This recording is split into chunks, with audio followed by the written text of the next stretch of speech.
안녕하세요. 네, 차인혁입니다. 반갑습니다. 감사합니다. 제가 이쪽에 서서 여기 지금 가리고 있으니까 말씀드리겠습니다.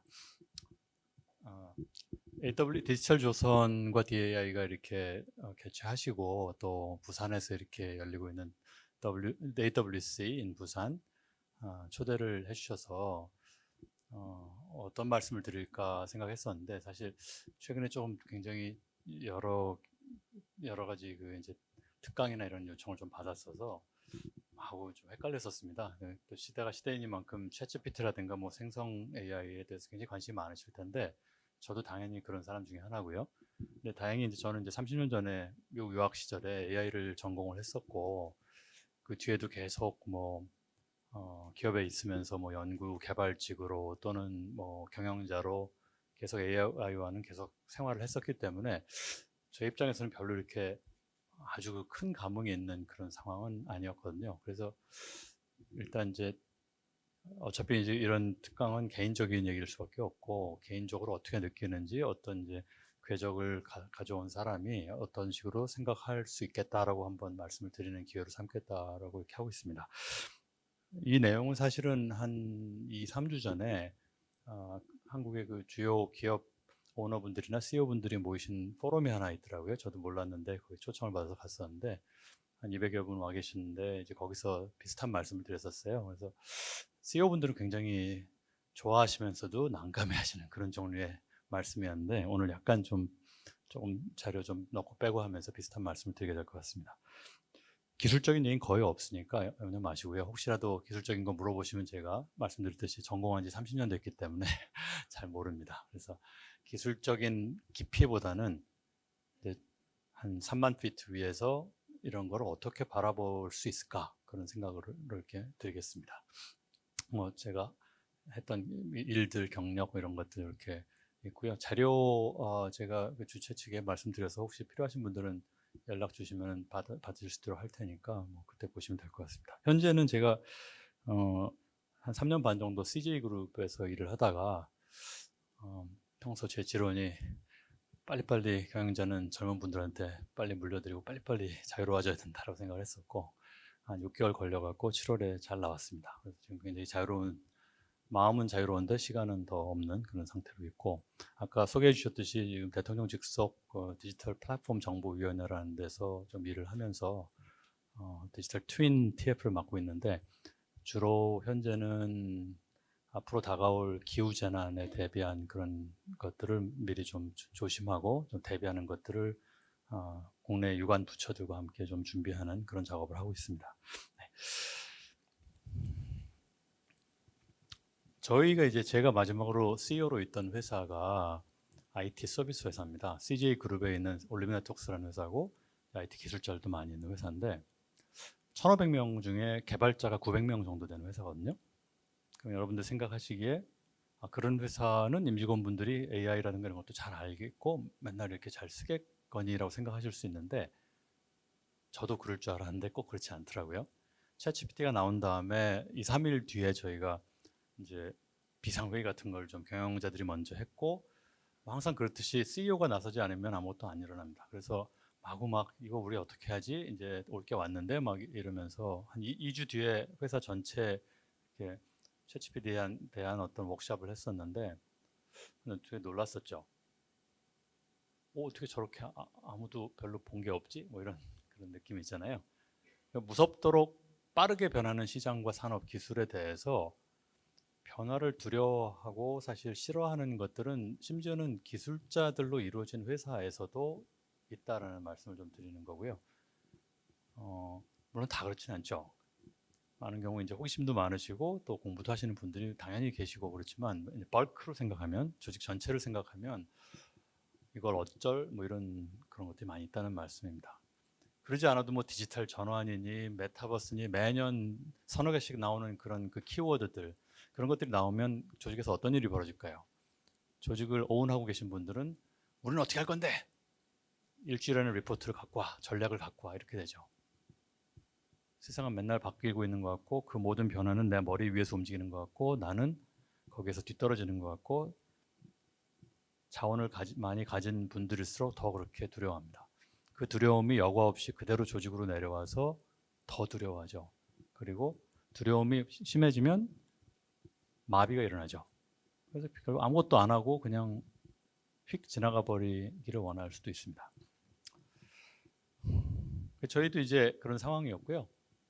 근데 이제 저는 CEO고 CEO로서 해야 될 일은 이제 저는 이제 제가 오너가 아니니까 전문 경영인으로서 해야 될 일은 항상 있는 동안에 최대한 같이 이제 일을 하게 될 그분들이 제가 떠난 뒤에도 조금 더 제가 오기 전보다 저는 있을 때보다 조금 더 좋은 어떤 상태, 어떤 플레인으로 올라가셔서 거기서 자기주도적인 삶을 더 살고 기술이라든가 뭐 어떤 역량이라든가 이런 것들도 많이 좀 활발해지시고 숨겨져 있는 사람들이 아니라 남들이 존중하는 그런 분들로 다들 이렇게 성장하실 수 있도록 돕는 게 CEO의 가장 중요한 미션이라고 생각을 평소에 하고 있기 때문에 챗GPT가 난리가 난 다음에 저도 이제 이거 오히려 좋은 기회다 이렇게 생각을 했습니다. 이렇게 세상이 뒤집혀진 것처럼 움직일 때는 왜 우리 샤오미의 레이진 대표가 그런 얘기 했잖아요. 태풍이 오면 돼지도 하늘을 난다 이런 얘기 했죠. 그래서 이게 변화가 너무 큰 변화가 오면 뭐 다 조직은 또 움직이게 돼 있으니까 그럴 때 우리가 그 태풍 태풍의 이름에 주목할 게 아니라 그 변화의 와중에서 우리가 실제로 우리한테 좋은 일을 해야 되겠다 이렇게 생각을 한 거죠. 생성형 AI는 다 아시니까 뭐 저는 이제 여러 가지로 해석을 할 수 있는데 사실 챗GPT한테도 물어봤고 바드한테도 물어보고 라마한테도 물어보고 다 여러 가지 물어봤는데 다 답도 다르고 뭐 근데 제 생각에는 가짜 데이터를 진짜 비슷하게 내주는 뭐 이런 거라고 생각하면 될 것 같습니다. 현재로는 뭐 생성형 AI 타임라인 이런 것들 뭐 다 아실 거고요. 근데 사실 챗GPT 이전에도 한참 전에 있었습니다. 2014년 정도에 VAE라고 Variational Auto Encoder라는 기술이 발표가 됐었는데요. 사실은 그게 거의 생성형 AI의 첫 번째 시도 같아요. 한참 전이죠. 뭐 여러분들 들어보셨을 GAN, 뭐 이제 적대적 생성형 AI, 뭐 Generative Adversarial Network 뭐 이런 것도 있었고, 또 최근에 그 트랜스포머라고 해서 뭐 그런 네트워크도 있었는데 그런 것들이 중요한 발전이지만 사실 어떻게 보면 2014년쯤에 처음 이런 게 좀 Variational Auto Encoder, Auto Encoder 하면 이름만으로도 약간 짐작이 가능하시잖아요. Auto Encoder가 뭘까요? 지가 자기를 코딩한다라 그게 보이시잖아요, 그죠? 그래서 원본 데이터를 많이 집어넣은 다음에 그거를 확 압축하고 뭔가 트랜스폼 한 다음에 아웃풋에다가 똑같이 아까 처음에 봤던 원본을 그대로 줄 수 있어? 이렇게 하는 겁니다, 이게. 이게 뭐야? 그냥 복사했다가 그냥 근데 복사하면 안 됩니다. 복사하지 않고 처음에 들어왔던 인포메이션을 줄이니까 당연히 인포메이션 로스가 생기겠죠. 정보의 손실이 생긴 다음에 그거를 엄청 줄이죠. 엄청 줄여서 데이터가 뭐 10,000배, 100,000배 이렇게 줄어든 다음에 그거를 다시 역으로 네트워크로 막 익스팬드를 해서 나중에 아웃풋을 원래 있던 것처럼 만들 수 있나? 저는 이제 가끔 그런 생각을 해요. 이게 생성형 AI가 움직이는 방식이 약간 우리가 우리의 기억을 재생산하는 방법과도 유사한 것 같아요. 우리가 알고 있는 기억들, 사실이라고 생각하는 것들, 믿음이라고 생각하는 것들이 대부분 사실은 지어낸 스토리인데 그럴듯하잖아요. 그 기억이 진짜 같고 영화 라쇼몽을 보시면 그 기억 실제 사실은 누구나 보는 사람마다 다른 건데 실제 진실은 어디에 있는지도 모르지만 우리는 다 우리만의 데이터를 가지고 우리가 믿고 있는 가상을 만들어내잖아요. 그걸 또 현실로 받아들이고 사실로 받아들이고 생성형 AI가 약간 그렇게 비슷한 것 같아요. 그래서 이런 시도들이 하여튼 2014년부터 있었고 여러 기술적인 발달 이후에 이제 여러분들이 알고 계시는 이제 제너러티브 AI가 만개 이제 상황인 거죠. 뭐 많이 툴들도 엄청 많이 나와 있고요. 우리나라에도 많고 저는 이제 제가 유학을 가서 미국에 살고 뭐 20몇 년 살고 이러는 바람에 한국말도 서툴고 영어도 서툴고 한데 툴 쓰는 건 영어가 더 편합니다. 그래서 주로 이제 툴은 미국에서 있는 것들 쓰는데 혹시 관심 있으시면 여기 있는 이런 것들도 한번 보시면 좋을 것 같아요. 뭐 시장 엄청 커지고 있죠. 시장이 커지고 있다. 사실은 그렇지는 않고요.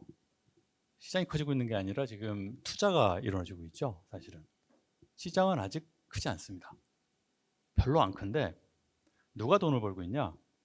혹시 이 AI 제너러티브 세상에서 누가 돈을 벌고 있냐 알아봐 주신 분 있으면 제가 커피 사드리겠습니다.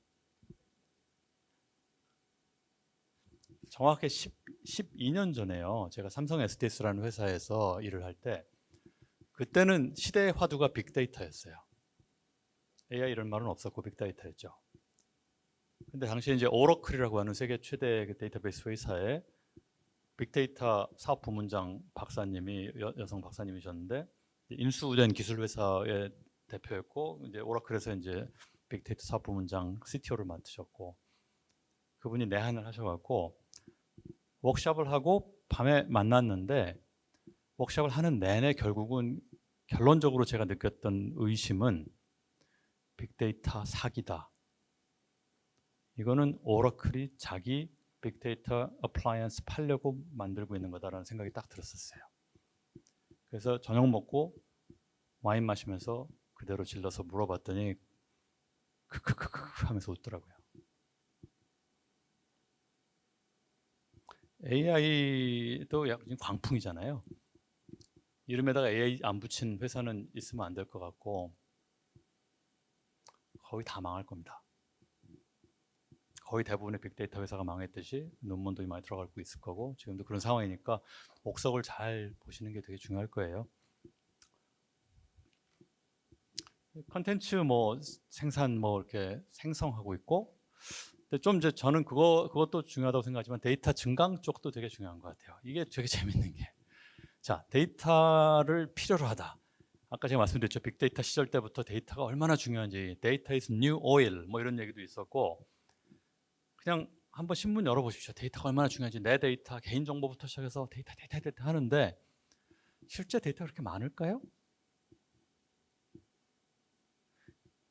개인의 데이터가 되게 중요하다고 얘기를 하잖아요. 근데 여러분들 저는 제가 제 일생을 만약에 제 하루를 막 이렇게 체크를 해서 그 데이터를 다 가져간다고 그러면 그걸 가져가서 모니터하는 사람이 얼마나 한심하게 느낄까 이런 생각을 해요. 아침에 눈 떠서 밤에 잘 때까지 95%는 어저께 한 일이랑 똑같이 하고 있어요. 생각도 비슷하고 비슷한 말을 하고 있고 대부분 습관에 의해서 했던 거 또 하고 그렇게 마치 새로운 것처럼 그렇게 하고 있는데 아는 사람만 만나고 거의 다 그 데이터가 뭐 그렇게 중요한지 그 데이터들을 사용해서 여러분에게 플랫폼 회사건 솔루션 회사건 서비스 회사건 이것저것 사세요 이거 좋은 거예요 이렇게 할 때 있던 데이터만 가지면 안 될 것 같으니까 이제는 가짜 데이터가 필요한 거예요. 데이터가 너무 적기도 하고 일단 적습니다. 근데 자승자박인 게 데이터가 훌륭하다고 막 질러놨어요. 그러니까 주기 싫죠. 돈 내놓으라고 하고 싶죠. 그러니까 데이터 회사들의 플랫폼 회사들의 자승자박이라 머리가 좋죠. 가짜로 만들면 되겠다. 생성형 AI가 이제 우리를 학습했다고 하면서 우리들을 비슷한 데이터를 만들어낼 거예요. 가짜 개인 정보도 만들 거고요. 그죠? 이미 뭐 저런 거 있잖아요. 자율주행 자동차를 엔진을 학습시키는데 리얼 데이터가 있을까요? 별로 없습니다. 왜냐하면 진짜 중요한 데이터는 사고 나기 직전 데이터인데 사고 나기 직전에 있는 데이터를 어디서 구하겠어요? 그죠? 그러니까 가짜로 사고를 만들죠. 시뮬레이션에서. 그게 진짜 사고랑 얼마나 비슷한지 어떻게 알겠습니까? 우리가. 그렇게 해서 훈련시킨 자율주행차를 이제 우리는 타게 될 겁니다. 코드 생성하고 있죠. 뭐 그다음에 뭐 이렇게 텍스트 넣으면 이미지나 비디오도 이제 막 나옵니다. 영화를 만들겠다고 하시는 분들이 되게 많아요. 그래서 좀 걱정돼요. 이미지 만드시는 거 다 많이들 보셨죠? 미드저니, 스테이블 디퓨전 이런 것들 보시고 막 틱톡에도 막 나오고. 근데 조금 이제 눈썰미가 있으시고 해보신 분들은 금방 아세요. 이거 가짜인 것 같은데? 이거 AI가 가짜로 만든 데이터 이제 몇 번 보면요. 사람이 참 희한한 게 왜 그런지 우리 뇌 속에서 무슨 일이 벌어지는지 우리는 전혀 모르지만 어쨌든 그런 것들을 구별해내는 능력이 참 탁월한 것 같아요. 뭔가 생존 메커니즘의 일환으로 진화 쪽에서 이렇게 해준 것 같은데 처음에 되게 멋있어 보이고 진짜 같았는데 지금 보면 하나도 진짜 같지 않고 다 가짜 같은 게 너무 넘쳐나요. 그죠? 인스타그램에 이런 거 한번 보십시오. 틱톡에 가상인간 이렇게 해서 나와 있는 것들 한번 보시면 저거 내가 분명히 가짜라고 알 수 있어. 뭐 이런 것들 보실 수 있을 거예요. 한번 실험해 보시면 좋을 것 같아요. 그리고 나서 이제 검색도 하고 바드나 챗GPT처럼 막 이렇게 같이 대화도 하고 그 대화를 기반으로 뭔가 서비스도 막 주고 이제 이러죠. 유용하지 않다는 말씀 드린 게 아니고요. 엄청나게 유용할 겁니다. 그리고 대부분 엄청난 사용자들이 많이 쓰게 될 거예요. 벌써 몇억 명이 쓰고 있고 저도 매일 씁니다. 매일 써요. 저는 검색 이런 뭐 학습 이런 거 쇼핑 이런 거는 못 하고요. 제 데이터는 안 주는 게 제 철칙이니까 안 하고 뭐만 하냐? 제가 일을 하는데 필요한 것들을 대화를 하는데 필요해요. 가짜긴 하지만 체크는 할 수 있으니까 일단 막 주저주저 늘어놓으면 그걸 제가 막 챌린지를 해서 30턴, 40턴을 돌리면 진짜 그럴듯해요. 저게 가짜인지 도저히 구별을 못하겠는 가령 작년 9월에는 제가 당시 이제 CJ 올림네트워크스 대표였는데 도저히 회사의 그 다음 전략이 생각이 안 나서 챗GPT하고 전략을 30턴을 해서 만들었더니 제 머리나 제 CSO, Chief Strategy Officer 머리로는 도저히 나올 수 없는 그럴듯한 전략이 나오더라고요. 그래서 숨겨놨습니다. 네. 최근에 제가 무슨 계약건이 있어서 여러분도 그런 거 아시죠? 뭔가 일을 하기 위해서 누군가랑 커머셜 계약을 하려면 철칙이 있잖아요. 내가 준 구절이 더 길어야 이겨요. 그죠? 리스크를 더 많이 생각해서 온갖 것들을 덤프를 저쪽에다 해놔야 되니까 리스크가 생길 때. 근데 제가 이제 계약서를 뭐 이렇게 할 일이 있었는데 제가 법대 출신이 아니잖아요. 너무 모르는 거죠. 뭐 지금 직장도 없는데 뭐 비싼 변호사번 쓸 수도 없고.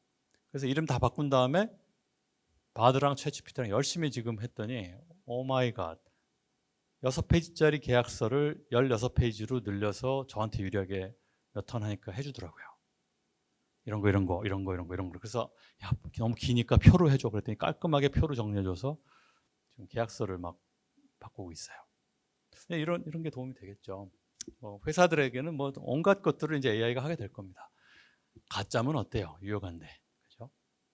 그리고 마케팅도 하실 거고, 서플라이 체인, 제조도 할 거고, 이걸 다 하겠죠. 서비스, 뭐 R&D도 많이 도와줄 수 있고요. 커스터머 서비스, 뭐 잡, 뭐 이런 거 별로 보고 싶지 않죠. 잡 임팩트. 제일 많이 임팩트 있는 데가 사무실에서 일하시는 분들이잖아요. 오피스 워커스. 저게 왜 그럴까요? 육체 노동을 하시는 분들의 잡을 왜 생성형 AI가 됐건 그냥 AI가 됐건 리플레이스하기가 더 어려울까요? 그게 이제 저는 예전에 우리 이제 사회 운동 하시던 서준석 운동 선생님 책 중에 옥중일기인가 그런 책이 있었어요. 거기 보니까 그런 얘기가 나오더라고요. 근육으로 사는 사람, 근육의 힘으로 살아야 되는 사람들을 존중하지 않는 사회, 뭐 이런 얘기가 있었죠. 세상을 머리로만 판단하고 머리로 뭔가 자기가 이해했다고 생각하고 컨트롤하려고 하는 사람들이 이제 넘쳐나는 게 지금 우리 시대인데 AI가 멋지게 반격을 하고 있는 것 같아요. 몸에 기반하지 않은 삶을 내가 쳐들어가서 분쇄해줄게 이러고 있는 것 같아요. AI가. 근데 잘 아시듯이 기계공학은 멀었어요. 재료공학도 멀었기 때문에 인간과 비슷한 정도의 실력을 가지고 그 정도 에너지만 가지고 그렇게 효율적으로 움직일 수 있는 로봇은 아직 없죠. 100년도 더 걸릴 것 같아요. 아직은. 그죠?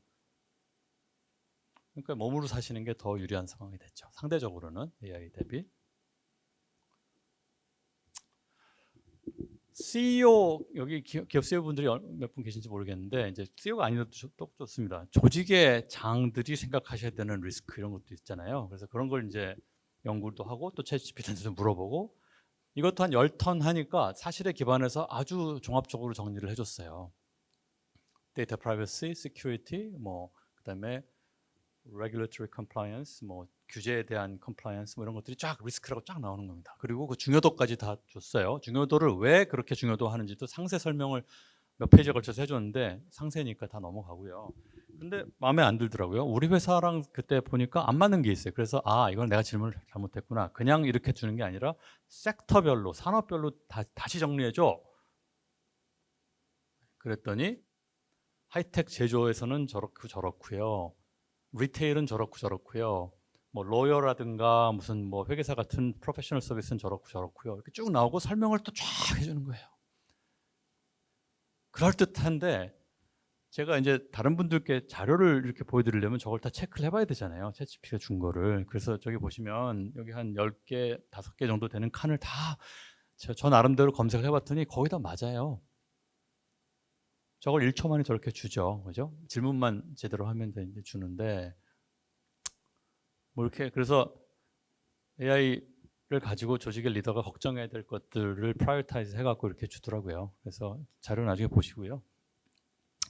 걱정만 하기보다는 제가 좀 재미있으라고 제가 AI를 전공도 하고 옛날 AI죠. 그리고 뭐 이제 신호 처리 영역에서 뭐 하다가 AI로는 돈을 벌 수가 없어서 잡도 없어서 저는 이제 비겁하게 AI를 버리고 뭐 이제 3G, 4G, 무선 통신 뭐 그다음에 정보 보안 이런 쪽으로 턴을 했어. 기술자로서는 했어. 연구 개발자로서는 턴을 했었고 그다음에 이제 경영인이 된 사람인데요. 코딩도 제가 한 10년 전에 손을 놨어요. 이제 머리도 안 돌아가고 원래 못 했고 갑자기 이제 챗GPT가 뭐 코딩도 한다니까 아 그럼 쟤를 가지고 뭘 해보자. 그래서 제가 화장품 파는 이커머스 사이트를 한번 만들어보자. 갑자기 저희 그룹에 제가 일하던 그룹에 올리브영이라는 뭐 회사도 있고 해서 갑자기 그 생각이 난 거예요. 그래서 만들어보자. 여기서는 쭈쭈쭉 프롬프트를 줬더니 저 위가 이제 그 프롬프트고요. 그래서 화장품 딱 3개 있는 스킨케어 제품 3개 있는 제품 이름은 저 위에 있는데 Supreme, Superior, and Supremum 뭐 이렇게 제 마음대로 지어갖고 만들어줘. 그래서 처음에 이런 걸 딱 주더라고요. 그리고 픽처도 줘. 이건 구글 받은데 그 웹사이트에 어울릴 만한 픽처 찾아서 줘. 그랬더니 저런 픽처를 딱 갖고 오고 여기에 아시아 너 아시안이지? 저를 아는 거예요. 아시아 여성이 피부가 좋다고 알려져 있으니까 서양인들이 그렇게 알고 있잖아요. Clean, healthy, glowing skin을 가진 이 그림을 써라 해준 거죠. 그래서 오케이 그럼 그 그림 갖고 웹사이트 좀 만들어줘. 그런데 그 다음부터 이제 막 실수를 하기 시작을 해요. 여러 가지. 저기 제가 이제 그래서 I don't like the first image and the third image 이렇게 썼잖아요. Change the first one to a new picture that shows an actual facial cream. 크림을 달라고 했는데 크림이 아니고 엉뚱한 치약 같은 걸 준 거예요. 그래서 제가 이제 막 이제 그랬더니 sure 절대 사과는 안 합니다. 잘못했다고는 안 하고 오케이 바꿔줄게 뭐 이러면서 이제 짝짝 바꿔서 저런 거 어디서 긁어 갖고 왔어요. 보세요. 제가 아까 수프림이라고 넣으라고 했더니 어디서 어떤 이미지 중에 수프림이라는 말이 들어있는 그런 이미지를 긁어 갖고 와갖고 콜라겐 수프림이라고 지어갖고 착 갖고 온 겁니다. 몇 차례 이렇게 했더니 저런 웹사이트를 만들 수 있었어요. 뒤에는 이제 백엔드는 안 만들었기 때문에 프론트엔드 두 장까지만 넘어갑니다. 이게 이제 뭘 주문하고 값은 얼마고 토탈 계산하고 언제까지 배송해 줄게라는 말이 나와요. 그걸 다 만드는데 한 1시간 정도 걸렸는데 1시간 걸린 건 제가 잘못하고 그런 거고요. 실제로 잘하시는 분은 한 2, 3분이면 만들 것 같아요. 웹사이트를. 저렇게 하고 콜라겐 저렇게 지금 웹사이트이 좀 구리게 생긴 거는 제가 디자인을 잘 못해서 그런 거고요. 배치 같은 거를 이제 훌륭하신 분이 만들면 잘 만들었겠죠. Supreme, Supremum, Superior 뭐 이런 것들이 들어있다. 뭐 이렇게 이제 만듭니다. 그래서 코딩 마지막 한 지 10년 돼서 다 잊어버린 사람도 코딩 한 줄도 안 하고 이커머스 사이트를 만들 수 있잖아요. 그죠? 툴만 이것만 써서 프롬프트만 잘 주면 다 만들어내죠. 그래서 많이 써보시면 좋을 것 같아요. 자기가 본인이 관심 있는 거 뭐든지 이렇게 한번 해보십시오. 저 같은 사람도 하니까. 그건 뭐 이미지 만드는 거야 뭐 이제 말도 아니죠. 근데 이미지를 똑같은 이미지를 만들어도요. 남하고 다르게 만든 사람도 많이 있습니다. 이거는 이제 제가 지난주에는 그 NFT 2023이라는 데서 키노트를 하면서 이제 발표드린 내용 중에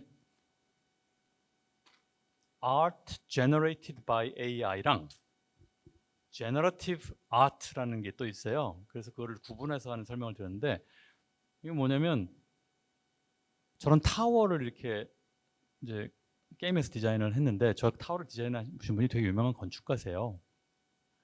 근데 저거를 AI 도움을 받아서 이제 한 건데 그 안에 보시면 디자인이 이렇게 돼 있어요. 그죠? 오, 저런 디자인이 이제 나왔죠. 근데 거기서 더 나가서 세부를 보시면 이건 무슨 가우디 정도나 돼야 만들 수 있는 그런 패턴들이 이제 나오죠. 저걸 어떻게 만들지? AI가 만들죠. 사람이 계속 프롬프트를 해줘서 건축가가 자기의 역량과 지식을 가지고 계속 선호에 따라서 중간 과정들을 계속 체크해가면서 이렇게 이렇게 해줘 이렇게 해서 만들어낸 게 저런 기둥 같은 것들 딱 가우디 같은 느낌인데 보통 사람으로서 생각하지 못하고 인간이 보지 못했던 모양인데 아트풀하게 느껴지고 창의적으로 느껴지는 것들을 이제 그런 도메인 지식을 가진 분은 금방 만들어낼 수 있겠죠. 이런 일들이 되게 많이 일어나고 있습니다.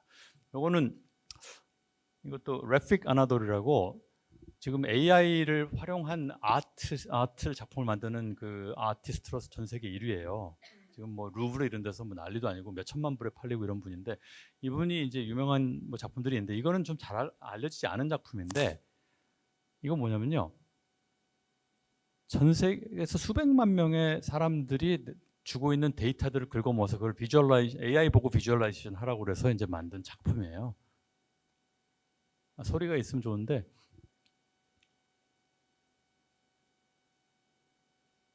끊어졌나요? 이게 Here I am, inside the mind of countless great thinkers, as well as a machine, interacting with various feelings attributed to learning, remembering, questioning, and imagining all at the same time, expanding the power of the 우리는 개인이니까 질문이 보통 개인적이에요. 지금 AI랑 대화도 혼자서 하시잖아요. 그죠? 그리고 자기 자신의 이익을 위해서 AI랑 뭔가를 내 시간을 줄여줘. 남하고 경쟁하기 위해서 나한테만 줘. 뭐 이런 식으로 지금 움직이고 있는데 이제 아티스트분들 좀 생각하는 게 다르죠. 세계 인류의 질문들을 다 모으면 어떻게 나올까? 뭐 이런 식으로 생각을 하니까 다른 질문을 주니까 결과가 저렇게 다르게 나오더라고요. 좀 부럽긴 했어요. 제가 아는 대부분의 저를 포함해서 대부분의 사람들은 다 남들 보지 못하게 나만 뭐 해야지 하고 있는 사람들이 대부분인데 그 다음 이게 네. 이런 대화는 이거 농담을 좀 하나 만들어 보라고 했더니 저렇게 별로 웃기지도 않은 농담을 만들었는데 CEO가 이제 구성원분한테 I want to use AI to automate all of our processes. I don't want to have to do anything myself. 난 아무것도 하기 싫지. 우리 해야 될 일을 다 자동화시켜줘. AI 가지고. We don't know how to use AI. 그랬더니 That's your problem. Ask an AI. 이렇게 물어보죠. 아니 여기서 이제 얘기하는 거는 조직을 이끄시는 분들이 하셔야 될 일을 자기가 안 하고 있다라는 게 거의 대부분. 몸이 무거워지고 조직 리더들이 보통 나이가 더 있으시잖아요. 눈도 잘 안 보이고 이런 건 이해는 하지만 누구 보고 하라고 하겠어요. 저 중요한 일이 벌어지고 있는데 사기성도 가득하고 또 한편으로는 리스크도 있지만 또 한편으로는 굉장한 포텐셜이 있는 테크놀로지인데 누구 보고 하라고 하냐고요. 그죠? 저게 중요하다고 생각하면 맨날 신문 기사만 볼 게 아니고 진짜 조금씩 써봐야죠. 그런 말씀을 제가 지난번에 CEO분들께 좀 드렸어요. 어떻게 하는지도 제가 랩탑으로 좀 가르쳐 드리기도 하고. 그런데 많은 회사에서 무서워하고 잘 모르고 걱정은 저것만 하신 것 같아요. 20여 년 전에 미국에서 엄청나게 반향을 일으켰고 저도 저 책을 읽고 그 당시 제가 이제 한참 회사에서 미국 회사에서 백인들 눈치 보면서 잘릴까 말까 걱정하고 있으면서 맨날 전전긍긍할 때 저 책을 보고 얼마나 분노가 일으켰는지 어떤 비윤리적인 인간들이 조직의 다른 사람들 대부분의 사람들의 전혀 무시하고 마음대로 남의 치즈를 옮기는가. 근데 저 책을 보면 치즈가 옮겨지는 거는 그냥 자연적인 현상이니까 네가 거기에 적응하라고 하잖아요. 그죠? 비정하죠. 하지만 뭐 어떻게 하겠어요. 우리는 개인인데. 치즈가 옮겨질 때 치즈를 따라가던 치즈 옮기는 손을 꽉 물던 뭐 어떻게 대응을 해야 되겠죠. 근데 지금 이런 상황이에요. 치즈가 먹어야 되는 치즈가 그냥 한꺼번에 쫙 없어질 수도 있는 거죠. 지금. 그래서 사람들이 어떤 상황이 된다고요? 마비가 됩니다. 스튜포, paralysis 이런 게 되고 있는 거를 제가 많이 경험을 해요. 말만 하고. 근데 그 전에요. AI가 뭐 다른 게 아니고 새로운 기술인데 그 전에 이런 일은 맨날 있었습니다. 우리 머리 위를 지나가는 것 같은 어떤 큰 변화가 올 때 사람들은 항상 아무도 나를 케어해주지 않고 내 의견은 물어보지 않고 적응해! 적응 안 해도 먹고 살 수 있는 사람들은 적응하라는 명령만 내리기 때문에 도대체 그 전에도 도대체 나보고 하라는 일은 도대체 왜 하는 건지, 뭘 위해서 하라는 건지 자체가 문제였던 거예요. 항상. 대부분의 조직이나 이런 데는 그게 문제죠. 어떤 회사가 되라고. 근데 그러는 와중에 이제 저런 희한한 게 또 온 겁니다. 자기 자업 자체를 threaten하는 그런 기술이 온 거죠.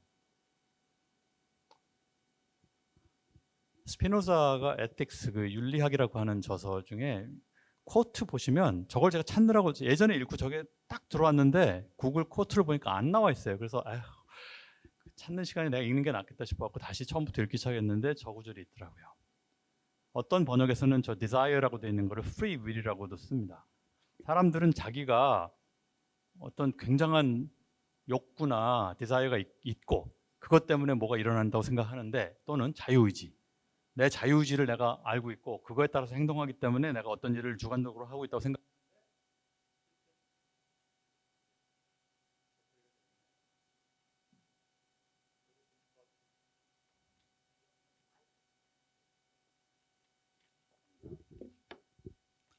네, 감사합니다. 사람들이 자기가 그런 실제 자기 행동에 동인이 되는 desire나 프리윌을 갖고 있다고 믿는 이유는 자기가 인지하는 건 그것뿐이고, 소위 자기가 생각하고 있는 그 자유의지나 desire가 어떻게 다른 외부 요인 때문에 생겼는지는 전혀 알지 못하기 때문에 그런다라고 몇백 년 전에 저 양반이 저런 훌륭한 생각을 했더라고요. 되게 의미심장하지 않나요?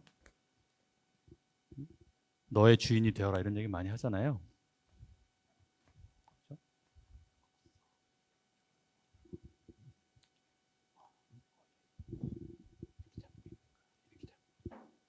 그래서 저희 회사 얘기를 좀, 제가 떠난 회사 얘기를 할 건데, 이건 이제 AI 혁명이 오기 전에도 저희는, 최근에 챗GPT가 난리를 치기 전에도 저희는 3년 전부터 AI를 준비를 하고 있었고 대부분 생성형 AI였어요, 사실은. 근데 그때 이미 3년 전에 저희가 저런 거 하자고 하니까 내부에서는 막 이러고 있었죠. 저거 왜 해요? 도대체 왜 하죠? 왜 나보고 안 하던 걸 하라고 하죠?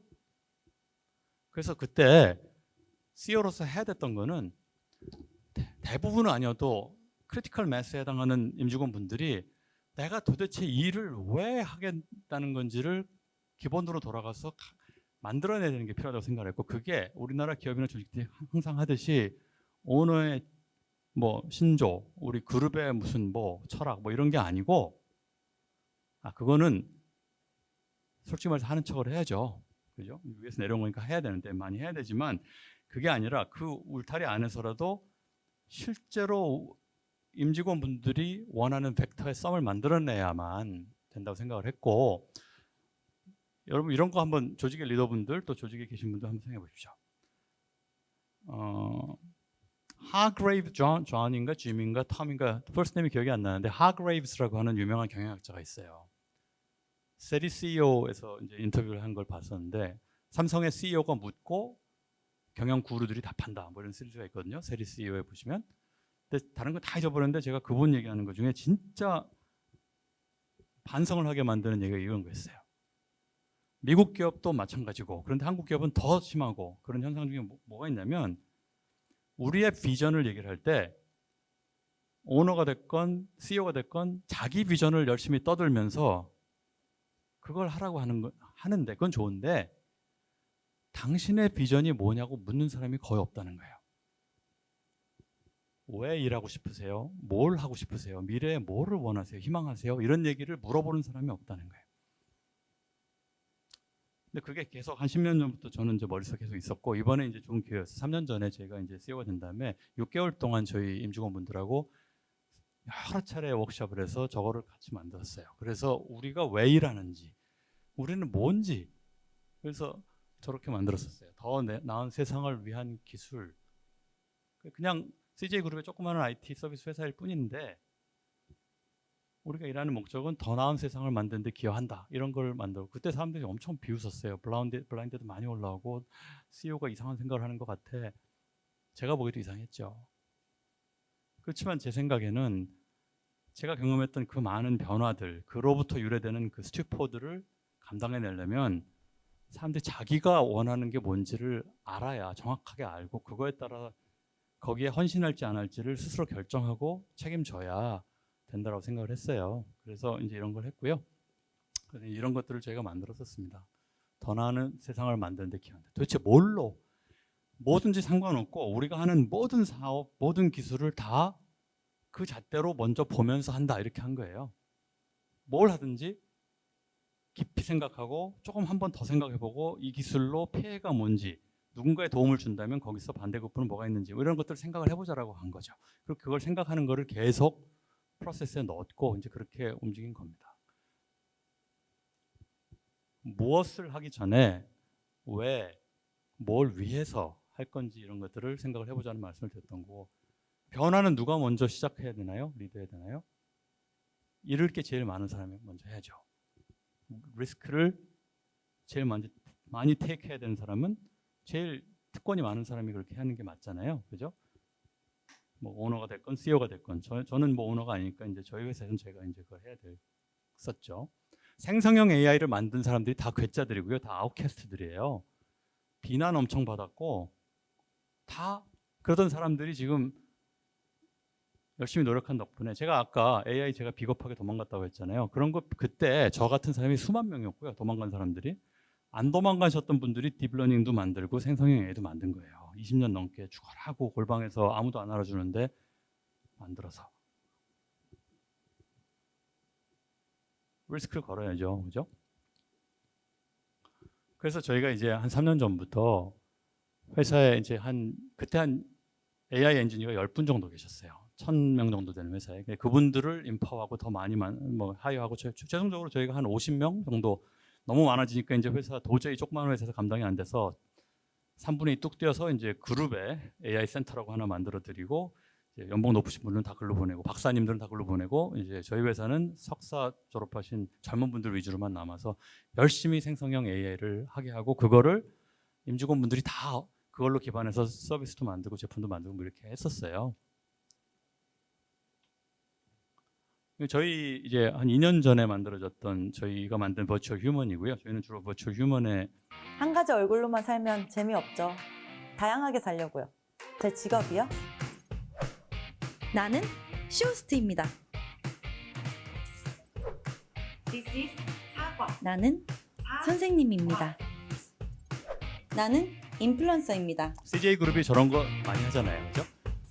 쇼 호스트도 필요하고. 나는 버추얼 휴먼입니다. 안녕하세요. 잠시만요. 다시 할게요. 제가 이제 지금부터 잠깐 굉장히 논란이 될 수 있고 죄송한 얘기지만 좀 이제 바이어스가 가득한 얘기를 할 건데 여러분들 처음에 우리나라 최초라고 알려져 있는 버추얼 휴먼이 로지라고 하는 친구가 나왔잖아요. 근데 로지 스토리를 들어보면 로지가 되게 처음에 참신했죠, 그죠? 생긴 것도 그렇고 그게 그렇게 안 나올 뻔했어요. 대기업들이 그룹, 에스모 그룹 그런 데들이 이제 스폰서 그 회사들은 그냥 돈을 댔을 뿐이고 그걸 만든 분을 제가 알아요. 근데 가는 족족 디자인이 회사에서 만든 게 계속 되는데 이제 고집을 부려서 로지가 된 거고 대부분 다른 애들은 그렇게 안 생겼어요. 우리가 익히 알고 있는 약간 좀 많이 꾸미고 뭐 아이돌을 할까 뭐 어느 지역 미인 뭐 그런 식으로 생겼어요. 버추얼 아이돌들이. 그게 왜 그럴 것 같으세요? 나중에 선정하는데 결정하는 분들이 다 저 같은 아저씨들이었어서 그래요. 뭐 본인이 생각하는 미의 기준이 그런 거였나 본데 아까 저희 회사에서 만든 거는 저 같은 사람은 철저하게 배제되고 근데 제가 정말 미안한 얘기인데 이제 이건 논란이 되는 얘기인데 처음에 저거 만드신 분들이 대부분 젊은 남성이었어요. 저희 회사 엔지니어들이. 처음에 만들어 놓은 게 성형외과 사진 같았어요. 정말 미안한데 니들은 제일재단 공장 가서 거기 제조 공정 분석하고 카이스트랑 이런 데 나온 우리 젊은 여성 엔지니어들이 있었거든요. 그분들한테 맡겼더니 얼굴이 저렇게 나왔어요. 훨씬 자연스럽고 친근하게 나오더라고요. 아, 이게 결국은 AI고 뭐고 간에 그 사람의 가치관과 시각과 태도를 반영하는구나라는 걸 이제 그때 2년 전부터 이제 깨달았죠. 이건 또 다른 가수예요. 저희가 2년 전에 만든 가수.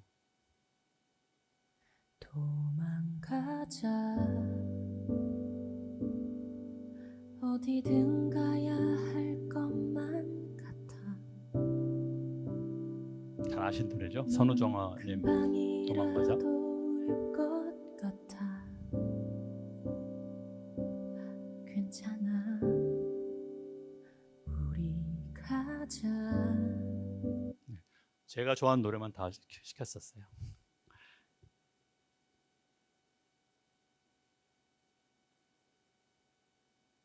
작년 초에 이제 저희 연구원 기획자 한 분이 오셔서 대표님 시집을 내십시다.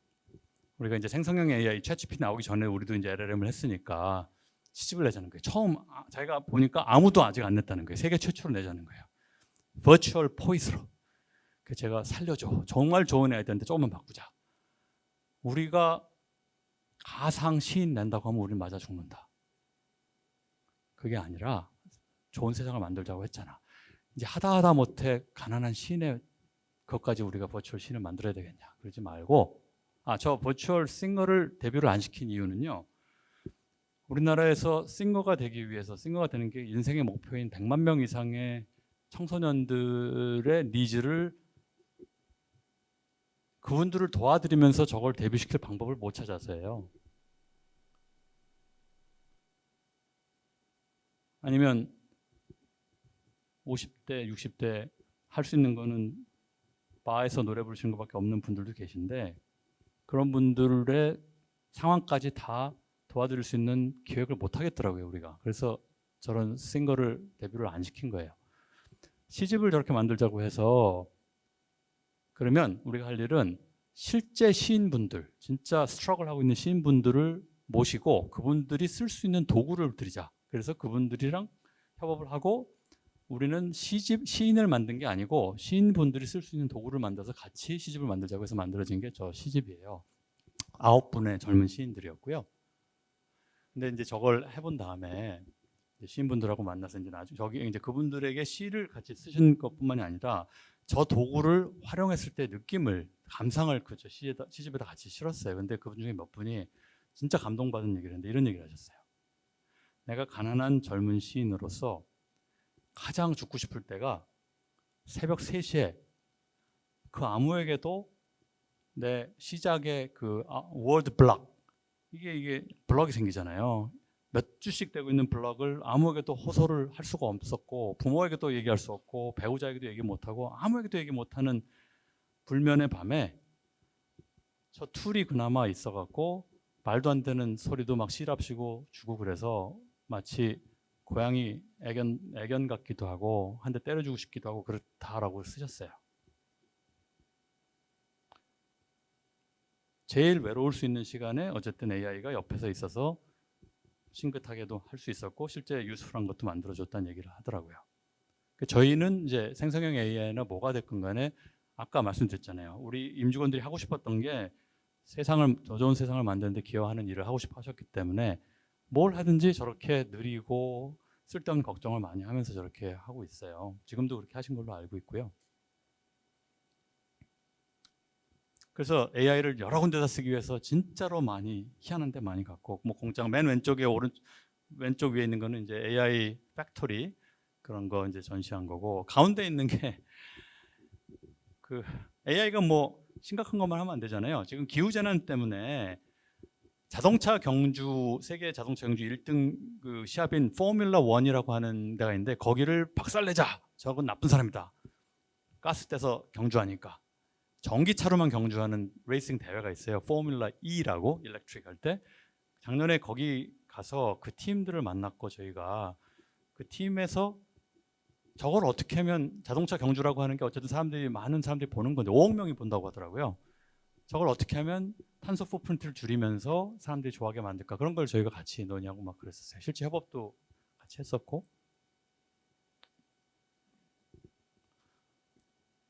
그리고 다녔더니 별의별 희한한 곳들을 많이 가게 된 거죠. 저 오른쪽 위에 아니, 가운데 저희 이제 연구소장 또 우리 상무님 이런 분들이랑 같이 간 게 저게 나로 우주센터고요. 누리호 1호 1단 연소 시험 할 때 마지막 110초인가? 연소 시험 저게 이제 실제로 올라갈 수 있을지를 보는 마지막 시험이었는데 그때 저희가 초대를 받아갔어요. 왜? CJ 올리메드스라고 하는 조그마한 IT 회사가 왜 거길 초청받아가죠? 문재인 전 대통령 앞에서 4명의 우리나라 우주기업 CEO가 발표를 했는데 그중에 한 명이 저였어요. 도대체 왜? 우리 임직원들이랑 저희랑 아무도 우리나라에서 알고 봤더니 아무도 안 해봤어요. 인공위성에서 나온 데이터와 AI를 활용을 해서 국제 곡물 시장의 선물 거래가의 방향성을 미리 예측하는 거예요. 7주에서 13주 전에. 당연히 100% 못하죠. 근데 100%안 해도 되고요. 이 이제 선물가 이런 거 애널리시스 하는 분 얘기에 의하면 62%를 넘으면 뭐 그 이에 무슨 공식이 있어요. 62%를 넘으면 그리고 한 번 사는 게 아니라 여러 번 누적해서 사면 62% 넘긴 그 정확도가 60%를 넘는 걔가 하라는 대로 사면 돼요. 올라갈 건지 내려갈 건지를 이제 예측을 하는데 맨날 틀리죠. 38% 틀려요. 그래도 62% 맞는 쪽에서 계속 배팅을 하면 누적으로 이기는 거예요. 저희가 제일제당이 1년에 3조 원어치의 곡물을 남의 나라에서 수입하는데 그걸 3% 줄일 수 있는 거를 발견을 했어요. 실제로 전 세계에서 저걸 제일 잘하는 사람들은 15%를 줄인다 그래요. AI를 가지고. 그런 걸 하니까 이제 우리 임직원분들이 대통령 앞에서 발표도 할 수 있는 그런 사람들이 된 거죠. 저기 초대받아가고 국경과 산업을 넘나들면서 온갖 군데를 찾아가고 맨 왼쪽 위에는 전 세계에서 최초로 AI 플러스 실제 로봇을 활용해서 그림을 그리기 시작한 네덜란드 화가의 집이에요. 휴스턴 근처에 있는 집인데 거기까지 쑤시고 들어갔어요. 같이 해보자고. 너무 좋아하는 거예요. 아무도 안 찾아와요. 온갖 사람들하고 같이 맨 오른쪽에 밑에는 지금 저분이 되게 유명하신 화가예요. 크리스타 킴이라고 한국의 캐나다인 분이신데 AI와 메타버스로 이제 작품을 하시고 전 세계 20대 디지털 아티스트 중에 한 분으로 된 분인데 어제도 봤지만 이제 크게 잘 되시고 계시고 저분 작품에 저희가 같이 일을 같이 했어요. 저희 엔지니어들이. 그리고 더 나은 세상을 만들기 위해서 기여하기 위해서 다른 사람들이 안 찾는 데를 찾아다니고 그걸 저희가 두 가지를 했는데 중요한 게 하나는 교육부와 교육청과 함께 소프트웨어 교육을 받고 싶은데 받지 못하는 AI 교육을 받고 싶은데 받지 못하는 학생들 지방에 있는 도시 지방 소도시의 특히 여학생들만을 위해서 여중생 500명 정도를 1년에 저희가 교육을 하고 있고요. 리모트로. 그 다음에 고용노동부와 함께 지역의 대학생들은 크리티컬 디피션시가 뭐가 있냐면 좋은 기업이 지역에 없으니까 대학 중간에 또 졸업하고도 인턴을 못해요. 기업이라고는 다 서울에 와 있으니까 부산에 계신 분들도 비슷하실 수도 있는데 그래도 대도시니까 좀 나을 텐데 저희가 원격으로 고용노동부와 같이 지금 1년에 800명 정도의 지역 대학생들을 원격 인턴십이라는 걸 만들어서 실제 인증도 하고 레주메에 쓸 수 있게 이렇게 해주고 있어요. 다른 기업들이랑 같이. 그러니까 목표를 정하고 우리는 무슨 일을 하겠다고 정하니까 찾아내는 거예요. 다. 서로 간에 경쟁도 하고 막 같이 하면서 찾아내서 가보면 대부분 별것도 아닌 아이들인데 우리밖에 없어요. 그 생각 자체를 한 사람이 우리밖에 없어요. 그래서 제가 고용노동부 대상도 받고 막 한덕수 총리 어디 네이버 찾아보시면 한덕수 총리님이 저희 회사 잘했다고 막 칭찬하신 그런 것도 있고 이게 자랑을 드리려고 말씀드리는 게 아니라 저희는 이제 AI를 그렇게 봤다는 거죠. 시류를 쫓기보다는 우리 안에 뭐가 있었지라는 걸 재발견하고 그거를 재창조할 수 있는 그런 힘. 그 다 어디서 나올까요? 우리 조직에 계신 분들의 자유와 그들의 성장에 집중하기. 뭐 저희는 이제 그렇게 생각하고 있어요. 저희 리더분들은 저런 거 안 하면 리더 오래 하시지 말고 다른 거 하시라고 이제 그렇게 했죠. 다 이제 저 올리브 네트워크스 유튜브 채널에 보시면 나오는 이제 사람들의 우리 젊은 분들 또 젊은 분들은 또 괜히 또 관심을 많이 받죠. 근데 실제로 좀 지긋하신 분들은 소외되잖아요. 또 되게. 근데 저희는 어쨌든 그렇게 하지 않으려고 되게 노력을 많이 하고 있습니다.